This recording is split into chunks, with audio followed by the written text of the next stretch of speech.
Ondo. Bai?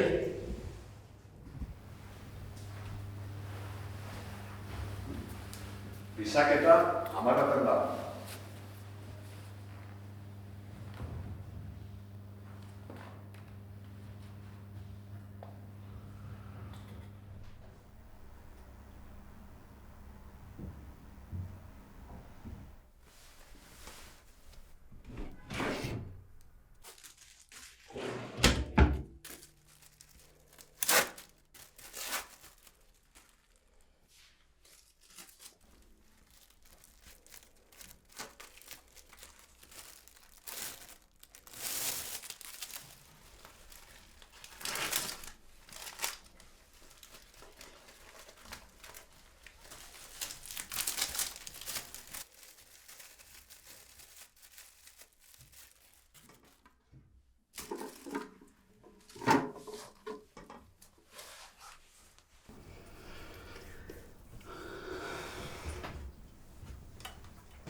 Agurra, lehia hasi da, kumikata lantzen ari dira.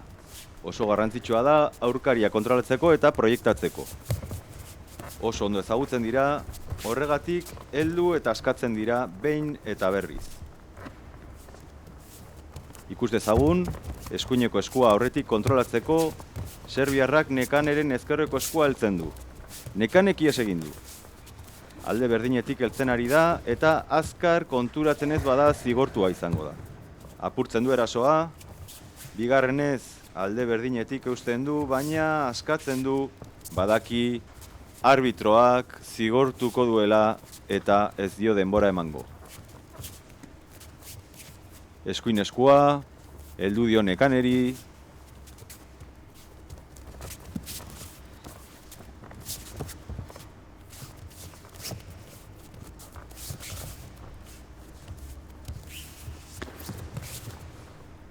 beherantz jaisten du, Nekanek lan egin ez dezan eta aldakaberantz. Arbitroak mate eman du, ez duelako aurrerapenik ikusten. Berriz hastera, berriz kumikata on bat hartzera, saiogane bat egiten saiatu da, baina erasu faltsua da askatzen duelako. Galduta ikusten zen kumikata horrekin. Berriz hastera, badirudi nekatuta dagoela. Nekanek burua jaisten du eta kontrolatzen du.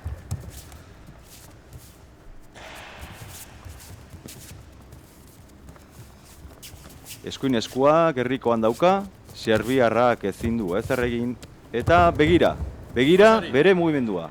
Ai, pasa zaio pixkat, horregatik, Guasari eman du arbitroak, bizkarrez jauzi balitz ipon izango zen, irabaziko zuen.